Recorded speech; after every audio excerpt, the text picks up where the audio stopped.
தோழமைகளே, அரசாங்கம் மாறி இருந்தாலும் அரசாங்கம் நல்லா இருந்தாலும் கூட அரசு அதிகாரிகள்கிட்ட வேலை வாங்கிறது ரொம்ப ரொம்ப கஷ்டமாக இருக்குது.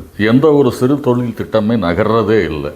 ஒரு ப்ராஜெக்டை கொண்டு போய் கொடுத்தா இழுத்துறது தான் பார்க்குறாங்களே ஒழிய சீக்கிரம் பண்ணணும், மக்களுக்கு கொண்டு போய் சேர்த்தணுங்கிறது இன்னும் அந்த அளவுக்கு இன்னும் விடியலின்னு வச்சுக்கோங்களேன், அப்படி தான் இருக்குது.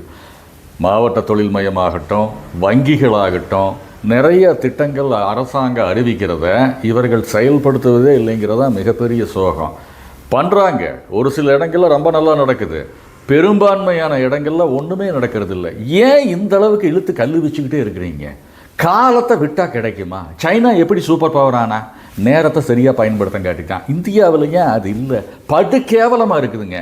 ஒரு சிறு தொழில் திட்டத்தை இங்கே செயல்படுறதுக்குள்ள ஆப்பு கண்டு போகுது. ஏன் இந்த நிலைமை இருந்ததுன்னா நம்ம தேசம் எப்படி உருப்படும்? நம்ம தேசம் 5வது இடத்துல பொருளாதாரம், அதெல்லாம் சிறு தொழில் முனைவோர்களையும் சிறு குறு உழவர்களையும் விவசாயிகளையும் பெண்களையும் வைத்துத்தான், இந்த பொதுமக்கள்னால்தான் தேசம் முன்னுக்கு வருமே ஒழிய நம்ம பாட்டில் வெளியே போய் நம்ம 5வது இடத்துல இருக்கிறோம் 7வது இடத்துல இருக்கிறோம் பெருமை பீத்துறதை பற்றி அர்த்தமே கிடையாது. இது யாரையும் குறை சொல்ல நான் விரும்பவில்லை.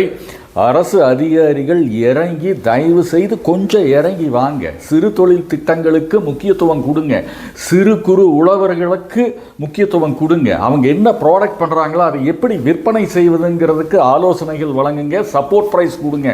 இதெல்லாம் இல்லாமல் தான் நாங்கள் எல்லாம் திணறிட்டு இருக்கிறோம்ங்க. ஏன் இவ்வளவு டிலே பண்ணுறீங்க?